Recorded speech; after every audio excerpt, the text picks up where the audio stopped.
Discussing about the volumetric strain for a cylindrical rod. So how to find the volumetric strain for a cylindrical rod? So we are considering a cylindrical rod. We are considering a cylindrical rod whose diameter is D, and the length of the rod is L, and the load is applied. The load is applied along the length. The load is applied along the length of the rod. Therefore, the final diameter after applying the load is d plus delta d, and the final length of the rod after applying the load is L plus delta L. Therefore, we can found the original volume of the component by capital area into length of the rod. So the area can be written as pi by 4 d square into L. That is the original volume of the component. So I can find the final volume of the component by considering the diameter as d plus delta d, that is the final diameter, into the final length of the component. So if I multiply this, that is a plus b whole square. Will be a plus b whole square. So I am expanding it, a square plus b square plus 2ab into, again I need to multiply with L plus delta L with each and every term. So while multiplying it, so we will get this type of equation. So I multiplied the previous equation with L and 2ab with L as well as delta L's. So we will get the previous equation like this. So next term is neglecting the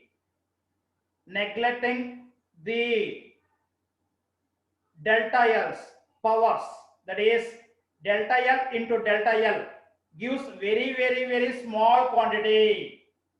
Delta L is very small quantity. Therefore, if I multiply with the delta L again,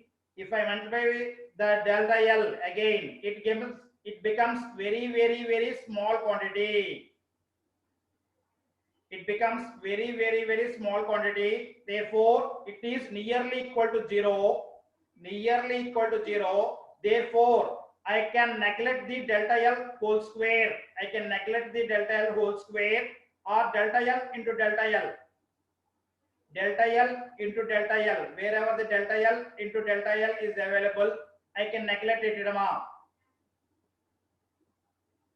That is nearly equal to 0. So the remaining equation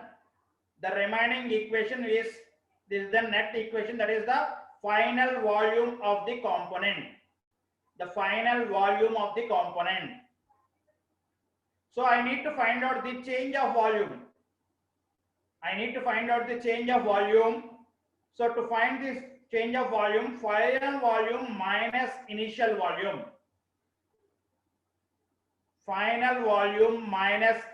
volume. Therefore, the final volume is this and the initial volume is this. Therefore, subtracting here, therefore we will get the cancellation of this term and this term will be, because this is a positive term and this is a negative term. Therefore, it will be cancelled and we will get the change of volume of a cylindrical bar as this. So now volumetric strain is equal to change of volume by original volume. Therefore, change of volume, we have found it. change of volume we have found it, change of volume we have found it, and the original volume is nothing but pi by 4 d square into L. Therefore, substituting both in my equation,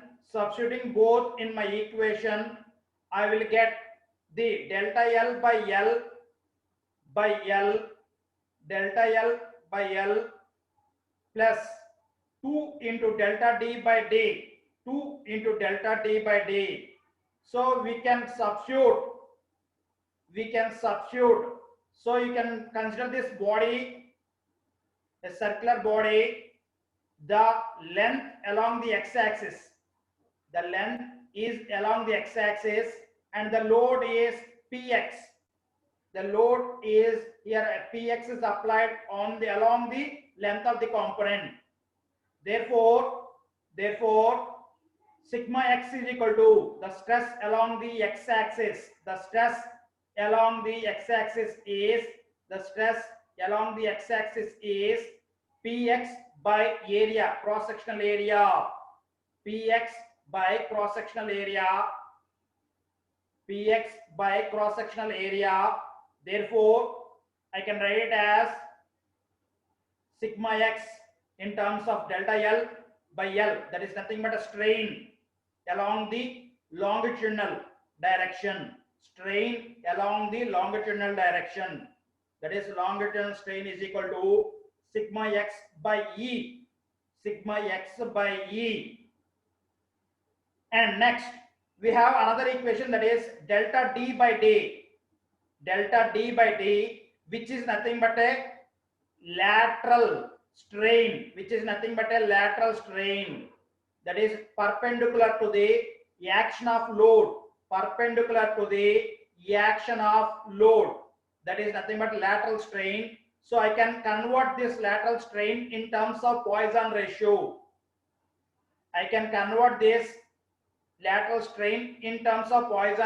Therefore, mu into delta L by L, where I can write the delta L by L, in terms of sigma x by E. Therefore, I can substitute delta L by L as sigma x by E, and delta D by D in terms of delta L by L and mu, and I can substitute delta L by L as sigma x by E. Therefore, I will get a relation, that is volumetric strain in terms of x, sigma x by E into 1 minus 2 mu. 1 minus 2 mu is the formula for the volumetric strain, for a cylindrical bar when a uniaxial load is applied on it. Next derivation is, I need to consider a rectangular bar.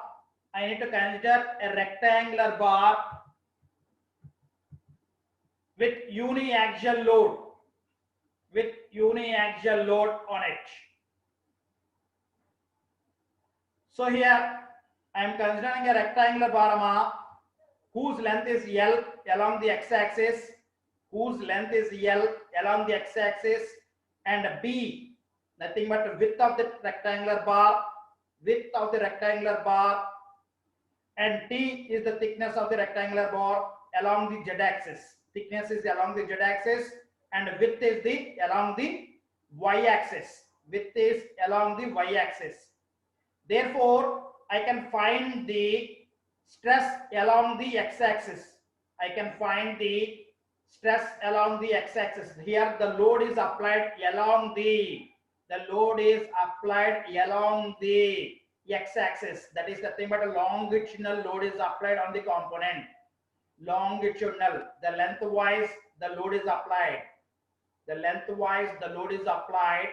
Therefore, I can find the stress sigma x is equal to px divided by the cross sectional area here will be, the cross sectional area will be b into t. Length should not be considered because the length will be increased due to the external load applied on the x-axis. I need to consider the perpendiculars to the load action, perpendicular area of the load action.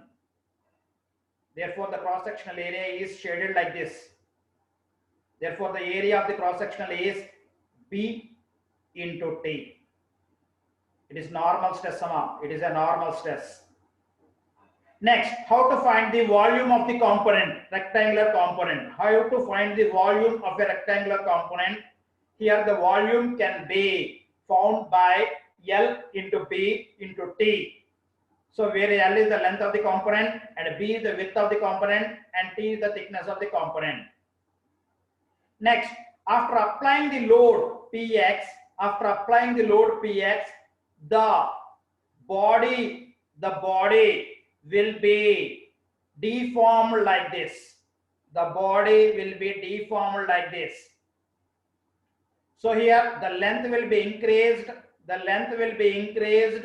and the width and thickness will be decreased. So we have three parameters. The variable parameters are three now. According to the load applied, we are having a changes in x-axis, in y-axis, and in z-axis also. Therefore, change of volume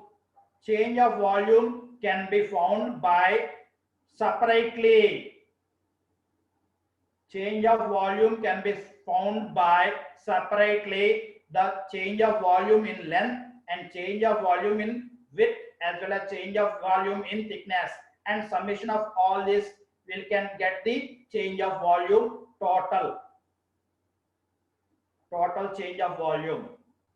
Now I need a formula, that is volumetric strain is nothing but change of volume by original volume.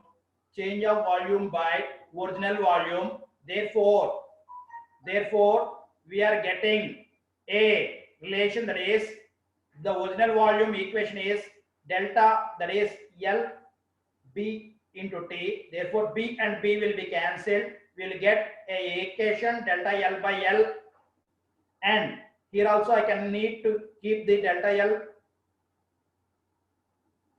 L into B into T. Therefore we will get the delta B by B, and here also we will keep the original volume. Therefore we will get a delta T by T. Therefore, the original volumetric strain can be found by strain along the x-axis, strain along the y-axis, and a strain along the z-axis. Strain along the x-axis, strain along the y-axis, and the strain along the z-axis. Therefore, I can find this by finding the strains along the x-axis. So the strain along the x-axis, the load is applied on the x-axis, along the x-axis. Therefore, we will get the longitudinal strain. That is nothing but change of length by original length. Longitudinal strain. The load is applying along the x-axis. Therefore, we will get the longitudinal strain, which is a positive value. And the strain along the y-axis, here the direction is the y-axis,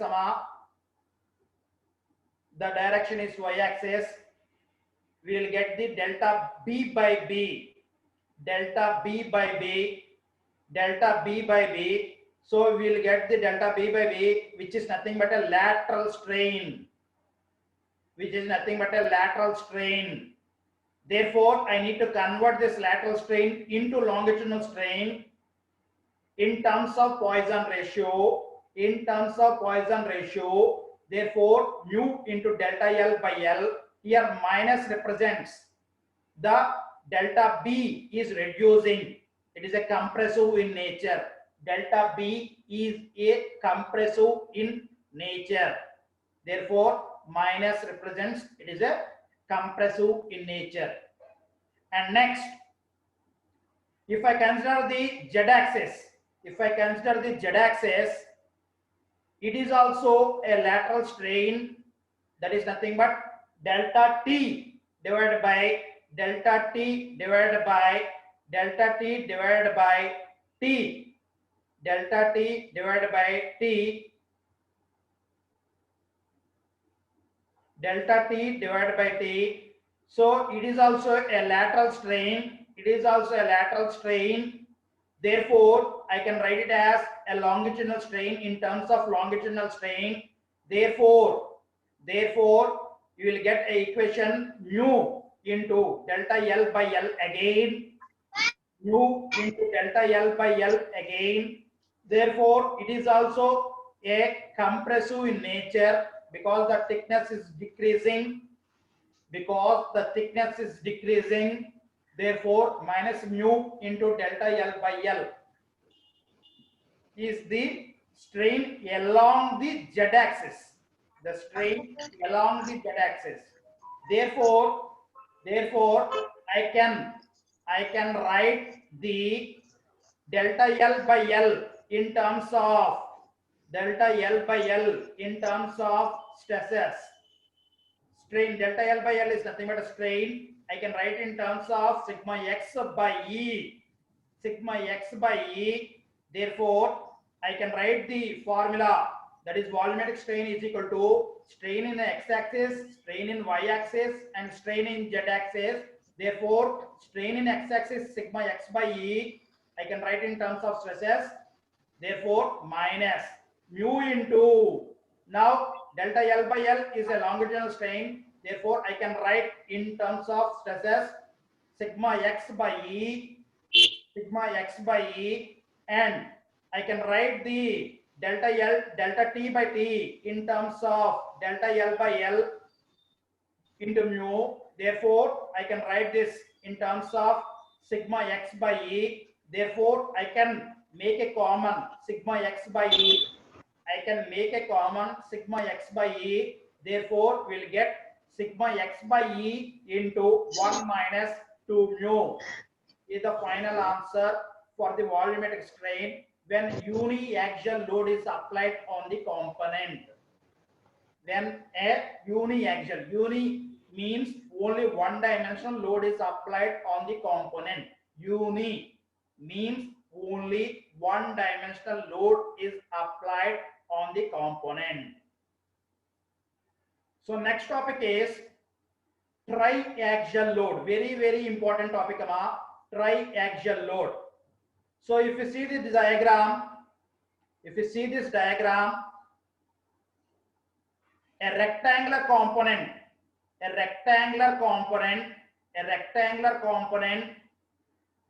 triaxial load, that is Px, Py and Pz. Px, Py and Pz are applied on the component, which are mutually perpendicular to each other. We'll call it as triaxial.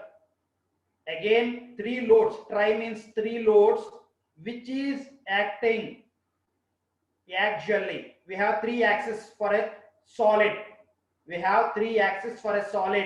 That is lengthwise one axis, widthwise one axis, and thickness-wise one axis. Therefore, we have three different axes. Therefore, along the three different axes, we are applying three different loads. That is nothing but Px, Py, and Pz on the component.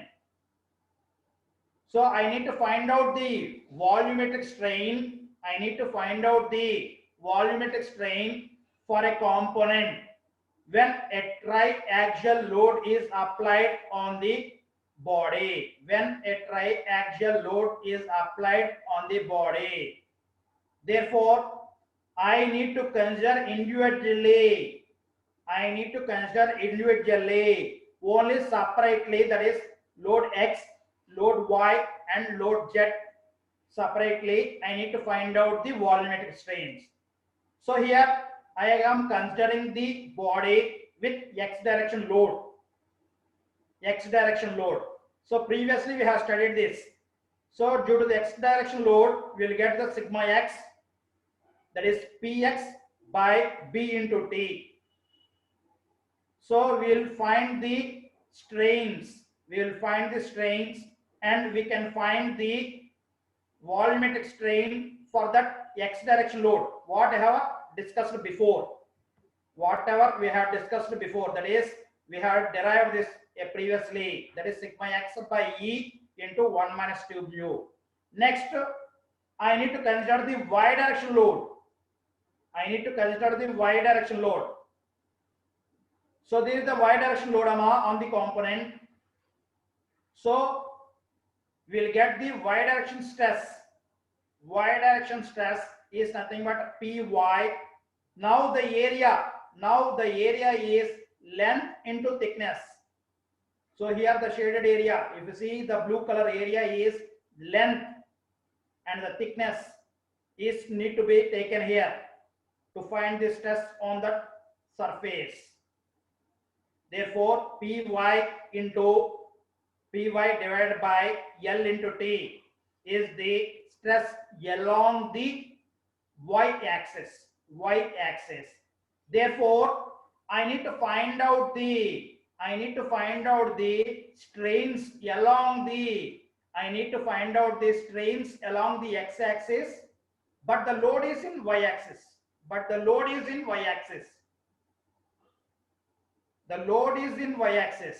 Therefore, we will get a positive strain in y-axis, y direction. We will get a positive strain in y direction, and the remaining two directions we will get a lateral strains. The load is acting along the y-axis. Therefore, we will get a positive strain along the y-axis. This is the longitudinal strain, will be in y-axis, and this will be a lateral strain. Both will be a lateral strain because the load is acting along the y-axis. Therefore, we can find the volumetric strain separately when the load is applied in the y direction, that is sigma y by E into 1 minus 2 mu, like the previous equation. So whatever we have derived for as the previous equation, we can find the volumetric strain when the load is applied along the y-axis. And similarly, we need to consider the z-axis.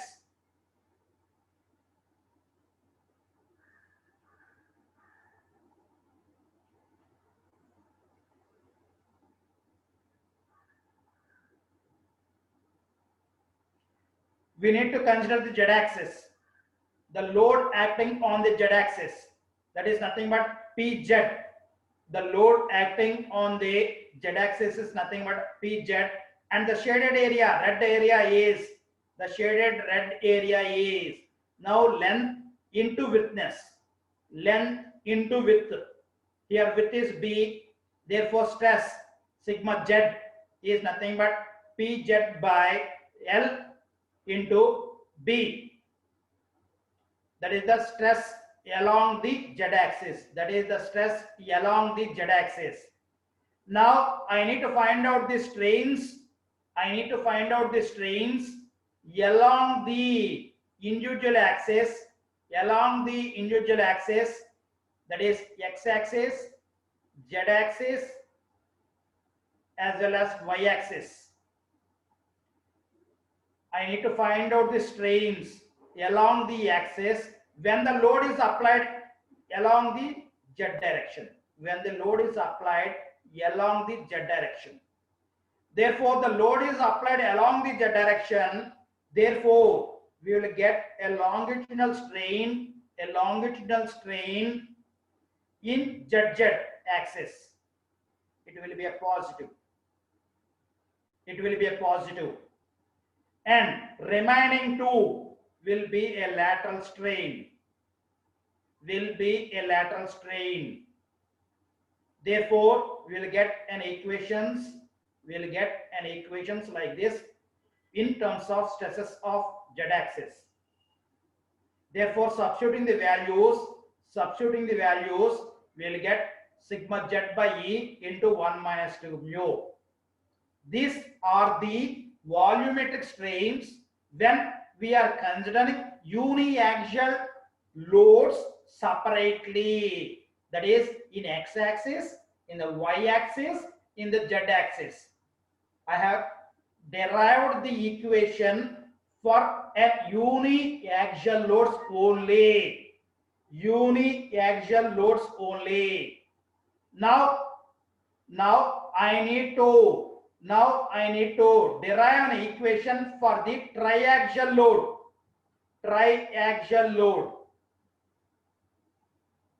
So volumetric strain for a triaxial load.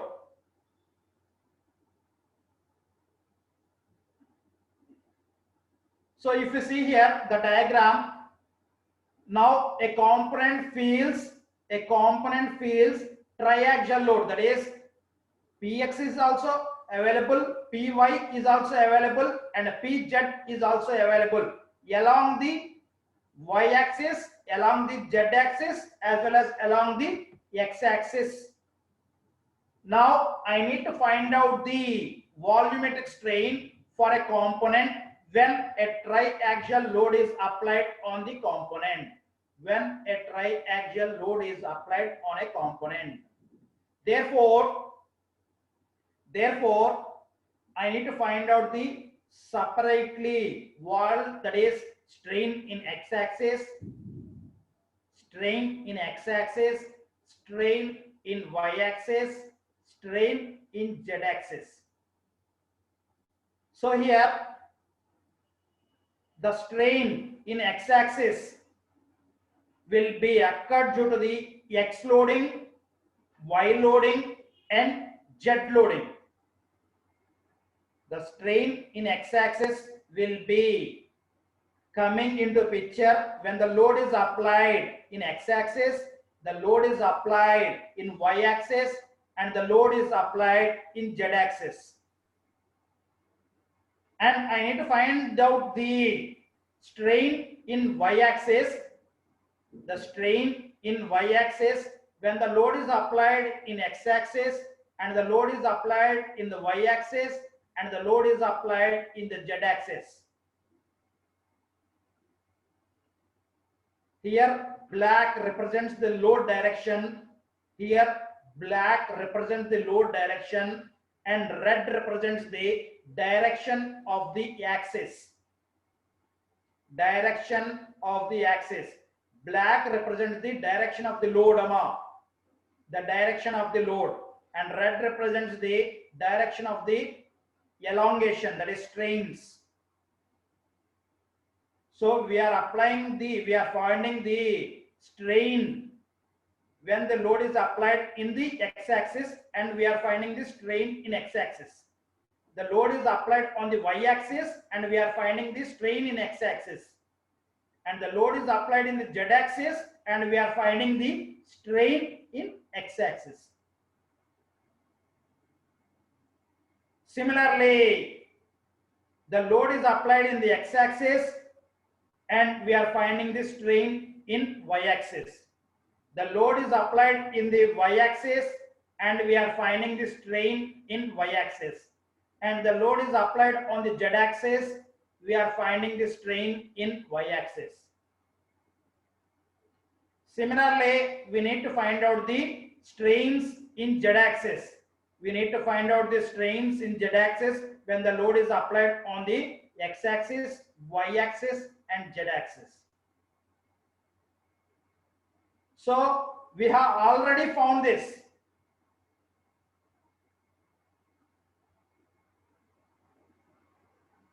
Due to the x-axis loading, due to the x-axis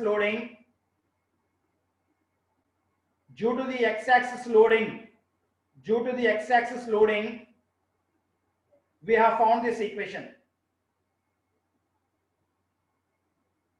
So which is a strain along the x-axis, a strain along the y-axis, a strain along the z-axis.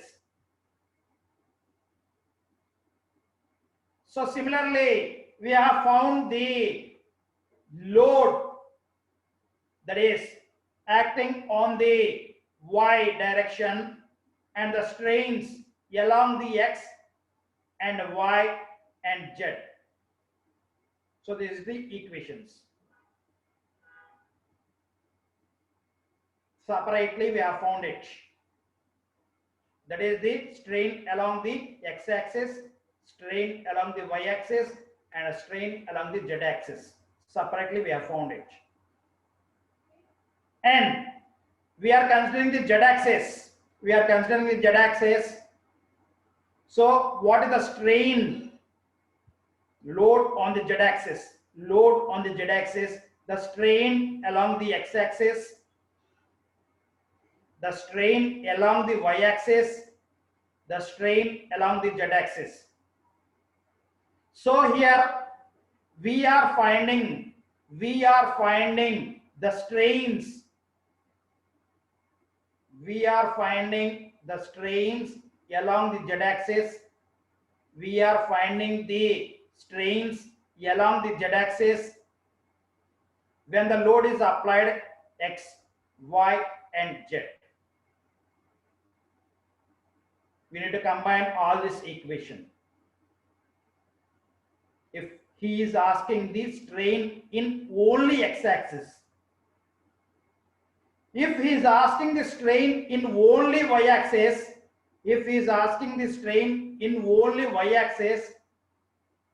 then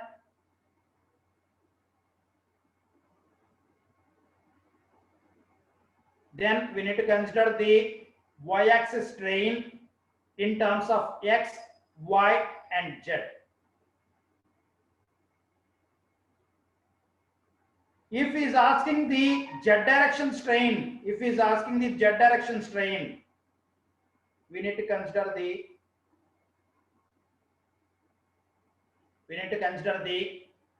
this equation separately.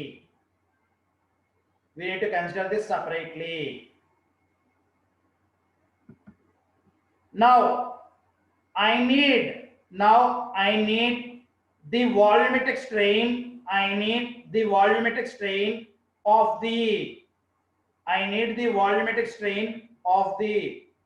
Of a rectangular component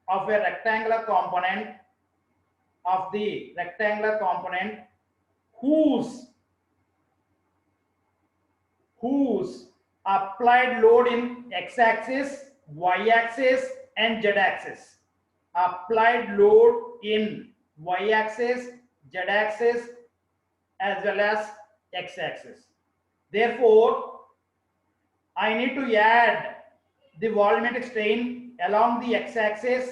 I need to add the volumetric strain along the x-axis, along the y-axis, along the z-axis.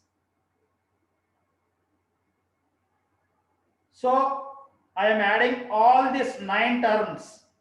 So we have 9 terms: 1, 2, 3, 4, 5, 6, 7, 8, 9. So make it as a easy. I have added the column. I have added a column, each and every column. Therefore, I am getting a previous equation: sigma x by E 1 minus 2 mu, sigma x by E 1 minus 2 mu plus sigma y by E 1 minus 2 mu plus sigma z by E 1 minus 2 mu. So here 1 minus 2 mu by E is a common. 1 minus 2 mu by E is a common. Therefore, I can take it out. 1 minus 2 mu by E, I can take it out. Therefore, I can make the equation as sigma x, sigma y, and sigma z.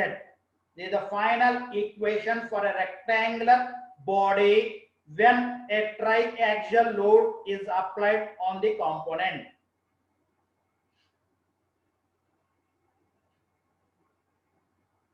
So I need to do a problem on it. So here, please read the problem. A component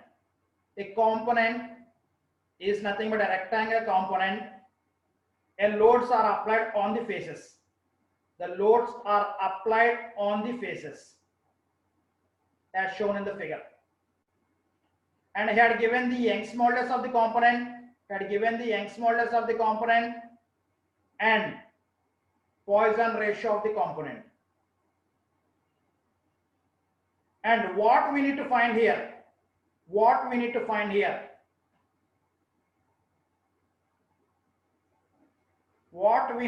here? Find the change of volume. Find the change of volume. That is nothing but delta. We need to find here in the case 1. So how to find the delta V? We have an equation.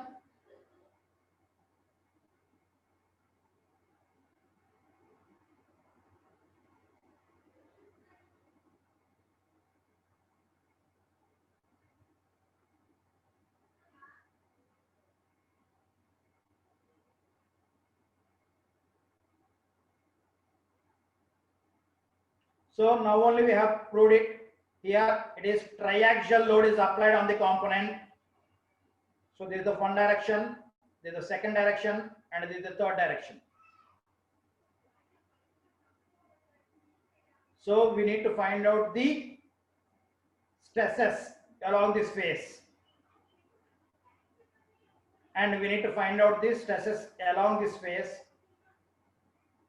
And we need to find out the stresses along this face. How to find the stresses along this face? I know the load. I know the load acting on this face. I know the area, cross-sectional area. How to find the area at this position? So here the area is 250 mm into 50 mm. Therefore, the stress on this direction is 2 meganewton divided by area. The area is 50 into 250. That is the stress along this face. I can consider as X. And what is the stress in the Y? That is this. That is load is 400 kilonewtons by what is the area, shaded area here on this face? That is nothing but 100 into this height, that is 50. Next, I need to find out the stress on the top face. I need to find out the stress on the top face, that is sigma z. The load is 4 meganewtons by the area of the top face is 250 into the width is 100. 250 into 100. So I found the X, Y, and Z. And E value is given and mu value is given. Now substituting all the values, we can find the volumetric strain. After finding the volumetric strain, I need change of volume. He's asking the change of volume. He's asking the change of volume. So after finding the volumetric strain, change of volume is equal to volumetric strain into original volume. So how to find the original volume? The original volume is 250, that is length, and width 100, and thickness is 50.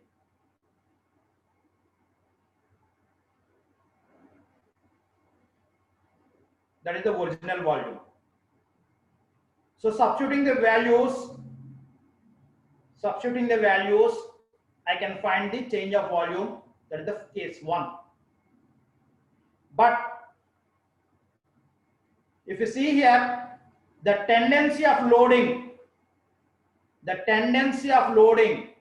it is a tensile.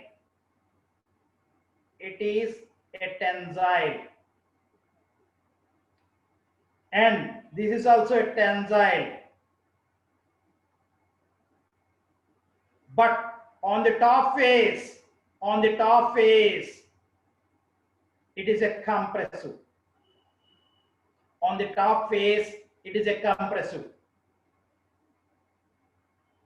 So while considering the stress on the top face, we are getting a compressive stress.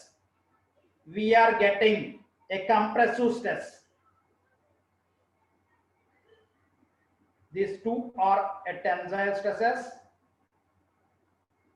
So we are getting a positive, because we have derived by considering a tensile load on the component. Now the load is a compressive in nature. Therefore, I need to take this as a negative. Therefore, substituting in my equation this as a negative, because the load is a compressive in nature.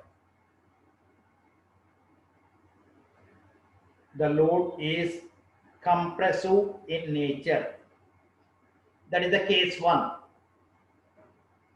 in the problem. And the case 2 he is asking,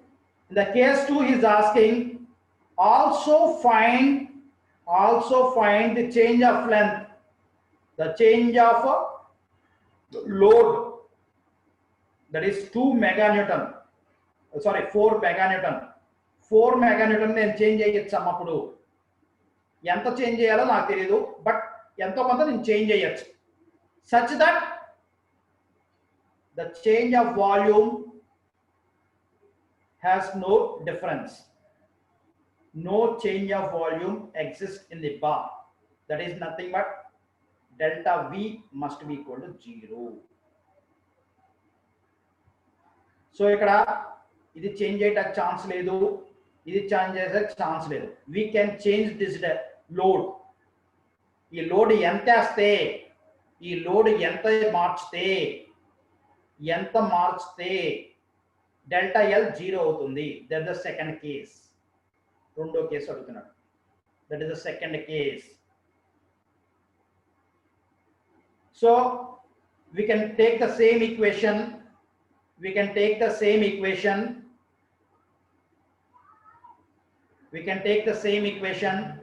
Volumetric strain, that is delta V by V is equal to volumetric strain, but now this is 0. In the second case it is 0. It is also equal to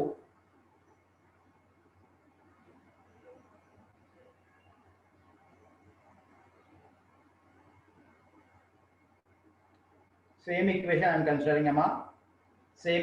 considering, So 0 by something is also equal to 0. 0 by something also equal to 0. And if I cross multiply this, 0 into E also equal to 0. 0 into E is also equal to 0. Then again if I multiply 1 by raised to mu, 1 minus 2 mu to the right hand side, left hand side, I am moving 1 minus 2 mu towards the left hand side, then also 0 divided by 1 minus 2 mu, it is also 0.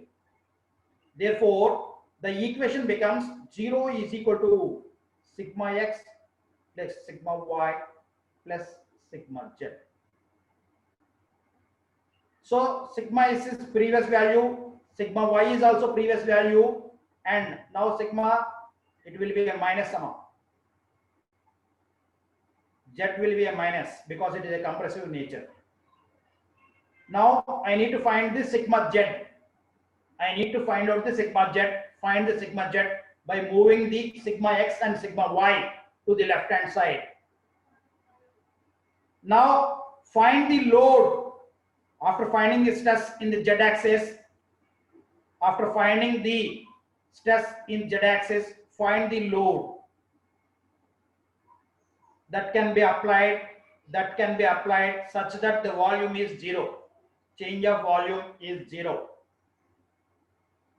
Now after finding the load, he is asking the change of load.